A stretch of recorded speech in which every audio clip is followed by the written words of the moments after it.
बहुत ही डिफरेंट तरीके का। संगम लिटरेचर में एक तो लव और दूसरा प्रेज ऑफ द किंग, ये दो टॉपिक की बात कही गई है, ठीक है।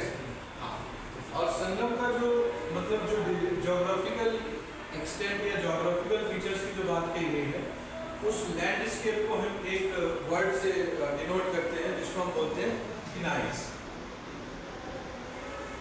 थिनाइस, ठीक है। अब ये थिनाइस कई तरीके के होते हैं और इन्हीं में एक माउंटेन का वर्ड होता है जिसको हम माउंटेन बोलते हैं, उसको हम बोलते हैं कुरिंजी। कुरिंजी, अब कुरिंजी जो है, कुरिंजी मतलब एक फ्लावर भी होता है जिसको हम बोलते हैं नील कुरिंजी। ये पर्पल कलर का फ्लावर होता है, वेस्टर्न घाट्स पे ये उगता है। इसके 40 से 70 वैरायटी होती हैं और हर 12 साल में ये ब्लॉसम करता है, ठीक है। मैं जब गया था तो मिस हो गया था 1 साल से, ठीक है। नेक्स्ट ब्लॉसम इसका 26 में 30 में है, 2030 में 12 में किया, नहीं 18 में किया था। 2018 के बाद अब ये 2030 में होगा, तब जाकर ऑलमोस्ट पूरा माउंटेन जो है वो पर्पल कलर का होता है। लेके चलेंगे, बिल्कुल लेके चलेंगे, तब तक आया निशाना। हाँ, ठीक है, ये बता चुका हूँ मैं पहले। कौन सी जगह पे होता है? हाँ, कौन सी जगह? ये वेस्टर्न घाट्स, नीलगिरी के माउंटेन्स। नील का मतलब है ये नीलगिरी, गिरी मतलब माउंटेन, नील मतलब ये नील कुरिंजी से नीला है, ठीक है। ब्लू, नील, नील तो ब्लू होता है। सर वेस्टर्न घाट्स ये महाराष्ट्र, केरला इधर से लगे हुए। नीलगिरी के माउंटेन सदर्न इंडिया में है, केरला एंड तमिलनाडु के बॉर्डर में। जहाँ पे वेस्टर्न केरला एंड तमिलनाडु का बॉर्डर भी वो क्रिएट करता है, ठीक है।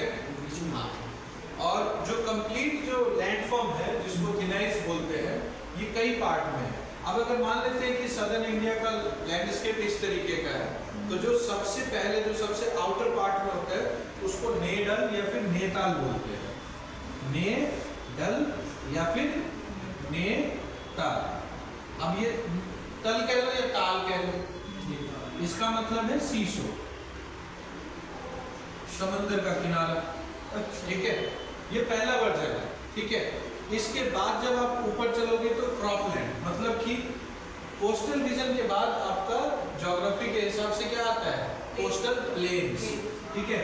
तो दूसरा वाला पार्ट जो है इसको हम कह सकते हैं क्रॉपलैंड, यहाँ पे वेजिटेशन होगी सारी। हाँ, इसको मारुतम कहते हैं, मारुतम इसको बोलते हैं मारुतम। और फिर उसके बाद में जो तीसरा वाला पार्ट है उसको बोलते हैं मुल्लई। थर्ड वाला जो पार्ट है उसको हम बोलते हैं हाँ मुल्लई। मुल्लई का मतलब होता है फॉरेस्ट। और जो क्वेश्चन आएगा ना वो इसी के मीनिंग के ऊपर आएगा। जो संगम लिटरेचर में ये जो लैंडस्केप का डिस्क्रिप्शन है, ये डिस्क्रिप्शन किस चीज को डिफाइन करता है, मतलब ये क्या है, ठीक है। तो 3 पार्ट हो गए, 5 पार्ट में इन्होंने पूरे लैंडस्केप को बताया था, ठीक है। सबसे लास्ट पार्ट जो है वो है कुरिंजी, माउंटेन। हाँ, सबसे टॉप पार्ट, ठीक है, वो है माउंटेन, ठीक है। और ये वाला जो पार्ट है ये एक्चुअली में डेजर्ट है, ठीक है। और इसको क्या बोलते हैं, पलई। जैसे इसको मुल्लई और इसको पलई। पलई मतलब डेजर्ट, मुल्लई मतलब फॉरेस्ट। तो आप ये समझ सकते हो कि माउंटेन के बाद थोड़ा सा डेजर्ट इलाका है, ड्राईनेस है, ड्राई है, तो उसको डेजर्ट, उसके बाद में फिर मुल्लई फॉरेस्ट है पूरा। टॉप पार्ट में तो फॉरेस्ट होगा नहीं, एलिवेशन हाई हो जाएगा, ठीक है, टेम्परेचर ज़्यादा लो हो जाएगा। टॉप पार्ट पे आपके हिमालय के भी टॉप पे कहाँ है, नहीं है ना, फॉरेस्ट नीचे वाले पार्ट में। तो उसी तरीके से यहाँ पर भी, तो ये कुछ 5 अलग अलग तरीके के लैंडस्केप्स हैं जिसको डिस्क्राइब किया गया है। इसके अलावा कल्चर की बात करें तो कुछ वर्ड्स हैं जिसको आपको समझना है, ठीक है। जैसे संगम लिटरेचर में चूंकि टॉपिक विमेन का, लव का है, तो विमेन तो आएगी, ठीक है।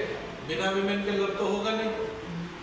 बहुत रिच पोएट्री लिखी गई है। पोएट्री का फॉर्म क्या था,